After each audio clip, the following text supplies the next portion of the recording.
Hello, welcome to my channel. This is me, Very Dark, and today we have another dark story.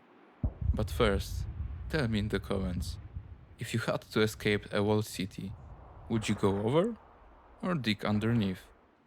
Because what you're about to hear is the story of a boy who ran for freedom and the tunnel that nearly started a war. August 17th, 1962, Berlin. A young man sprints toward the wall. Behind him is Germany. Ahead, the promise of freedom. But he doesn't make it. Gunshots ring out. He falls, screaming, bleeding, and no one comes to help. His name was Peter Fechter, and he died alone, right in front of the world. But while the West watched in horror, a group of students were digging something beneath the wall. A tunnel, a secret escape route, one that could have started a war. After World War II, Berlin was torn into pieces. The West, controlled by America, Britain, and France, the East, held by the Soviets. At first, people could cross between the zones. But as the Cold War deepened, the East started to crumble. Thousands fled the West, escaping poverty, surveillance, and the regime of fear. So in 1961, the East built a wall, the Berlin Wall. It wasn't just a wall. It was a barrier of concrete, barbed wire, and guard towers. Behind it, the death strip. An open kill zone patrolled by snipers. Anyone who crossed it risked death. But people tried anyway.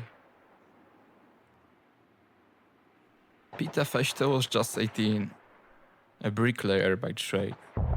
He lived in East Berlin with his family and hated what the city had become.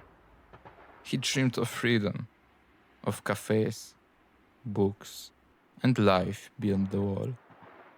On August 17th, 1962, Peter and his friend Helmut Kulbeck decided to escape. They had watched the guards, studied the routine. They knew there was a low wall near Checkpoint Charlie, one of the most heavily watched crossings. But still, they tried. But they jumped. Helmut made it. He climbed over the barbed wire and vanished into the west. But Peter wasn't so lucky. As he crossed the death strip, border guards opened fire.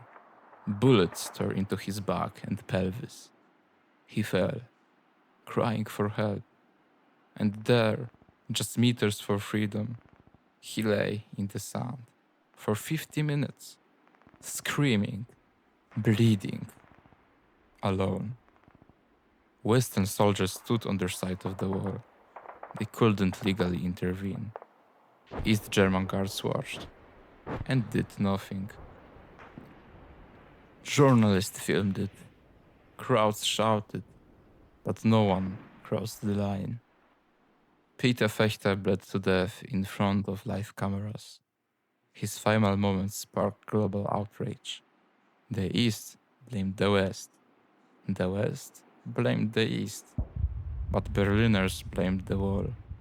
His body was finally removed. An hour later, a simple boy, dying in plain view, because two ideologies refused to talk.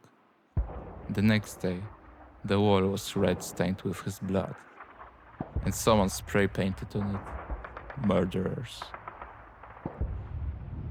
While Peter lay dying, something else was happening.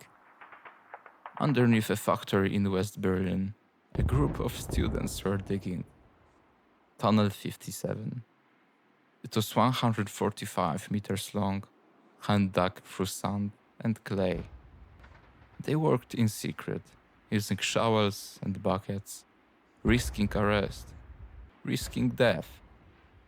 Tunnel aimed to reach the Strelitzer Strasse, deep in East Berlin. It was one of the most daring escape projects in Cold War history. On October 3rd, 1964, the tunnel was ready. Families were smuggled in, one by one, quietly. But then, East German border troops discovered the plot. A shootout broke out above the ground. One East German officer was killed. The US and Soviet troops prepared for escalation, but somehow it didn't come. The escapees, 57 of them, made it through. That's why it's called Tunnel 57. It worked, just barely. Peter Fechter never made it. He wasn't part of a tunnel. He just wanted to live. His death became a symbol of the war's cruelty. After the wall fell in 1989, his memory returned. In 1990, a memorial was placed near the spot he died. In 1996, a plaque was installed. It reads, "He just wanted freedom." The Berlin Wall wasn't just a concrete. It was a border of fear. But beneath it were stories of courage, of students digging, of families risking everything, of a young man whose death was so public it forced people to see the truth. Peter Fechter didn't survive, but his scream still echoes. And Tunnel 57, it was proof that walls can't hold back everyone forever. Some dig through it, some break in, and some become symbols that history refuses to bury. This was very dark. Thank you for watching another dark story that history almost buried. Don't forget to subscribe for more hidden truths, abandoned plans, and stories that shaped the shadows of the past. And tell me in the comments, would you have the courage to dig under a wall for freedom?